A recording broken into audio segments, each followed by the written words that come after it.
Recently, there's been some very clever people doing things with Lightroom and Photoshop. My buddy Matt Kloskowski in his recent Killer Tips podcast showed how to create an interesting border effect and add it to Lightroom. And if you haven't seen that podcast, go check it out. He goes into lots of really good detail. I'm just going to do a slight variation on this theme. Now, Matt, in his podcast, mentioned there are several people out there that have been doing variations on this theme. Again, this is just my take on the same thing. So basically all I have at this point is I have a photo. I'm in the print module, and I'm going to choose maximum size just to make sure I've got this as big as I can, and then I'm going to go to the identity plate. Now, by default, it's just assuming I want the basic main identity plate, which is at this point is just text. I'm going to go to the edit menu. Now, I have to do this the first time, but I'll show you how you can build it right in. I'm going to locate the file. Here's one that I created, and I'll show you in a minute how we did this in Photoshop. Choose it and click OK, and it's going to come in, and two things are wrong with it. It's too small, and it's also the wrong rotation because that's just the way I happen to make it. So I'm going to rotate it and then scale it up, and if necessary push it around and basically make it fit by tweaking the size a little bit. So all I basically did here, if I switch to Photoshop to show you, is I created a document on a transparent layer where I did some different things. I just did some filters and effects, and if you want more, you can get my Finishing Touches book. Sorry for that blatant advertisement, or advertisement if you like.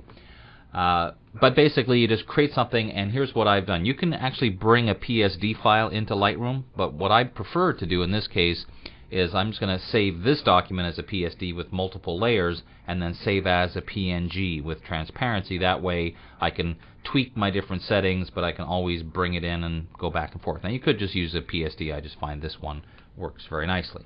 Now, where you can have fun with this is if you start doing variations on the same theme. As long as you think about the way it works in Lightroom, this transparent area is where your photo is going to appear, and everything else will cover it up.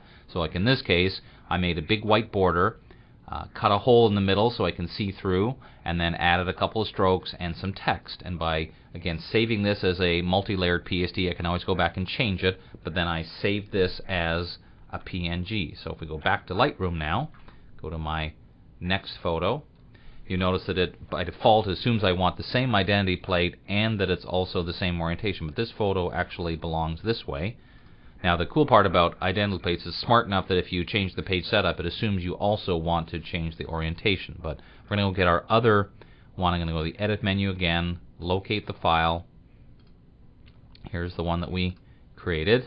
Click OK. Now in this particular case, sometimes, like in this case, when I built this border, I didn't build it in the right full orientation for the size of my page. And if that happens, then what you may need to simply do is go in and just change your photo borders just ever so slightly to basically make it so you can no longer see that little bit of the photo. Then you can just position this accordingly.